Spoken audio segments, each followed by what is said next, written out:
नमस्कार सभी को। आज का हमारा टॉपिक है आवृत्ति पर आधारित टिप्पणी क्या होती है। तो सबसे पहले तो हमें पता होना चाहिए कि आवृत्ति होती क्या है।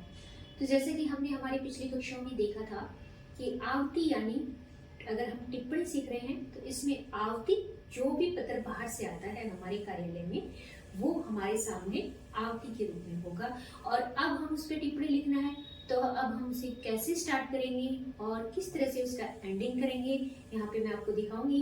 कक्षाओं में भी हम जो है इस तरह से सीखते हैं, लेकिन फिर भी जो है आपकी सहायता के लिए छोटा सा वीडियो आपको दिया जा रहा है जिसमें आप अपनी जो भी कमी है आप आराम से सीख सकते हैं। वीडियो स्टार्ट करने से पहले बताना चाहूंगी कि अगर वीडियो आपको अच्छा लगे तो प्लीज लाइक शेयर कमेंट और चैनल को सब्सक्राइब कर देना। इससे क्या होगा, इससे आपको जो भी नए वीडियो अपलोड करते हैं उसका नोटिफिकेशन आपको मिल जाएगा और एग्जाम के टाइम हम जो भी डालते हैं वो भी आपको जो है आसानी से उपलब्ध हो जाएगा। तो बिना देरी करते हुए हम इसे स्टार्ट करते हैं। तो सबसे पहले जो है ये जो बोर्ड है ये यूज किया हुआ है तो थोड़ा सा जो है फिर भी मैंने कोशिश की क्लियर दिखाई देगा। आवृत्ति पर आधारित टिप्पणी को हम सबसे पहले स्टार्ट करते हैं क्रम संख्या से। तो शुरू में हमने क्या लिखा, ये कर यानी क्रम संख्या है। इसके बाद जो है हमें यहाँ पे डॉट डॉट डॉट इस तरह से खाली छोड़ना है क्योंकि एग्जाम में हमारे सामने जो है क्रम संख्या नहीं होती है। अगर आप ऑफिस में काम करते हो तो जो पत्र बाहर से आपके पास आया है उसमें क्या होता है आवृत्ति पर वो यानी उसका नंबर होगा वो आपको लिखना होगा। इसके बाद हम आवृत्ति शब्द ब्रैकेट में यहाँ पे लिखेंगे और फिर जो है पै यानी पृष्ठ लिखेंगे और फिर डॉट डॉट खाली छोड़ के और ब्रैकेट में फिर से हम पत्राचार यहाँ पे लिखेंगे। इसके बाद हम क्या करते हैं, इसके बाद हम स्थान और दिनांक मेंशन करेंगे। यहाँ पे जो है ऊपर जो है आप स्थान जो है यहाँ पे लिख लेना। स्थान के बाद आपको डॉट डॉट खाली छोड़ना है। दिनांक के बाद आपको फिर से डॉट डॉट डॉट खाली छोड़ना है। एग्जाम की बात कर रहे हैं हम। इसके बाद जो है जैसे ही आप कोई भी टिप्पणी को स्टार्ट करते हैं तो उसमें जो है आपको शुरू करने से पहले ये जो आप जो अपना पॉइंट यानी पैराग्राफ जिसे बोलते हैं स्टार्ट करते हैं तो यहाँ से आप क्रम संख्या नहीं लिखेंगे, यानी नंबर 1 से आप नंबरिंग नहीं करेंगे, नंबर 2 से आप शुरू करेंगे। ये आपको मैं पहले भी लिखवा चुकी हूँ, फिर से बता रही हूँ। यहाँ से आपको डायरेक्ट इस तरह से स्टार्ट करना है। ये आपकी पुस्तक में सवाल है, उसी का आंसर यहाँ पे मेंशन किया हुआ है। तो आपको कैसे लिखना है, विभाग द्वारा जारी सहायक अभियंताओं की वरिष्ठता सूची में विसंगतियां। जो सवाल हमारे सामने था उसमें जो है हमने कुछ लाइनें छांट कर कुछ अपने मन से जो है उसी के विषय को लेते हुए हमने यहाँ पे उन्हें लिखा है। फिर 2 नंबर उसमें लाइन है, प्राप्त अभ्यावेदनों का अवलोकन किया गया। वो कह रहा है कि जो वरिष्ठता सूची जो जारी की गई है ना अभियंताओं की उसमें कुछ विसंगतियां पाई गई है तो उनको फिर से जो है जारी करने का इस तरह का हमारा सवाल था।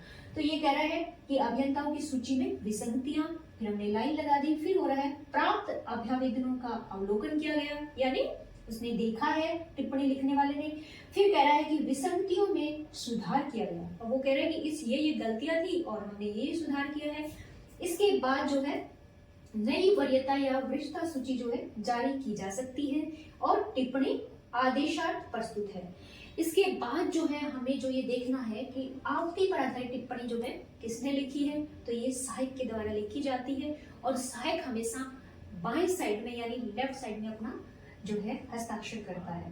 तो फिर हम है यानी हस्ताक्षर है। इसके बाद नाम की जगह हमेशा एग्जाम में हम क्या लिखेंगे, क लिखेंगे और नीचे जो है अपना जो पदनाम यानी डेजिग्नेशन सहायक लिख देंगे। सहायक लिखने के बाद यहाँ पे एक लंबी लाइन है, इसको आप जरूर खींचिएगा। इसके नीचे आप जिसे टिप्पणी प्रस्तुत कर रहे हैं यानी निदेशक, ये आप यहाँ पे लाइन लगा के लिखेंगे। अब सवाल उठता है क्या ये लाइन लगाना जरूरी है, ऐसा कुछ नहीं है। इस लाइन को जो है आप स्किप करके थोड़ा सा नीचे स्पेस देके भी आप जिसे टिप्पणी प्रस्तुत कर रहे हैं वो लिख सकते हैं।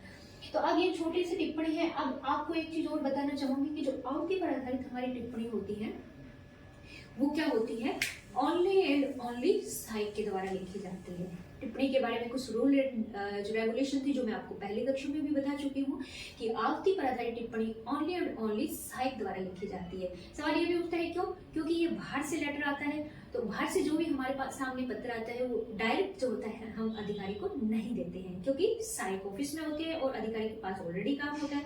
तो सहायक उन्हें खोलेंगे, फिर इस तरह से टिप्पणी का प्रारूप तैयार करेंगे और अधिकारी के पास ले जाएंगे यानी प्रस्तुत करेंगे। तो इसमें क्या है, ये जो है सहायक यहाँ पे आ जाएगा, अधिकारी को प्रस्तुत करना है जिससे वो नीचे आ जाएगा।